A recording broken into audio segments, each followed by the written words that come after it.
Çapıqlar dəridə müxtəlif səbəblərdən sızanaqlar, yaralanmalar, lət izləri və yanıqlardan sonra yarana bilər. Lazer dermatologiyada fraksional və erbium lazer texnologiyaları çapıq toxumasının bərpasında və dərinin hamarlaşdırılmasında effektiv üsullardan hesab olunur. Faydaları nələrdir? Erbium lazer dərinin dərin qatlarına təsir edərək kollagen istehsalını stimullaşdırır. Bu proses dərinin özünü bərpa etməsinə kömək edərək çapıq toxumasını tədricən yumşaldır və hamarlaşdırır. Fraksional lazer daha səthi işləyərək çapıq toxumasının üst qatını incə şəkildə soyur, dərini yeniləyir və rəng fərqlərini minimuma endirir. Bu lazerlər dəriyə mikrokanallar açaraq onun təbii bərpa mexanizmini işə salır. Müalicə prosesi zamanı yeni sağlam dəri hüceyrələrinin əmələ gəlməsi sürətlənir, çapıq toxuması isə getdikcə solur və dəri daha hamar görünməyə başlayır. Müalicə necə irəliləyir? 3-4 seans ərzində gözəçarpar nəticələr əldə edilir. Seans sayı çapığın dərinliyinə və dərinin regenerasiya qabiliyyətinə görə fərdi şəkildə təyin edilir. Seanslar arasında müəyyən intervallar, adətən 4-6 həftə qoyulur ki, dəri tam bərpa olunsun və müalicənin effektivliyi artsın. Həkim nəzarətində fərdi yanaşma. Müalicə başlamazdan əvvəl dəri vəziyyəti qiymətləndirilir və prosedurun intensivliyi pasientin ehtiyaclarına uyğun tənzimlənir.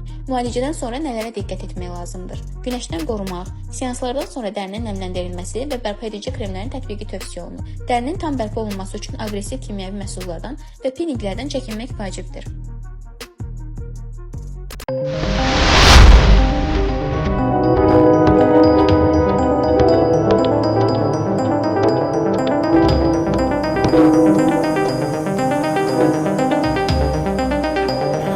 Thank you.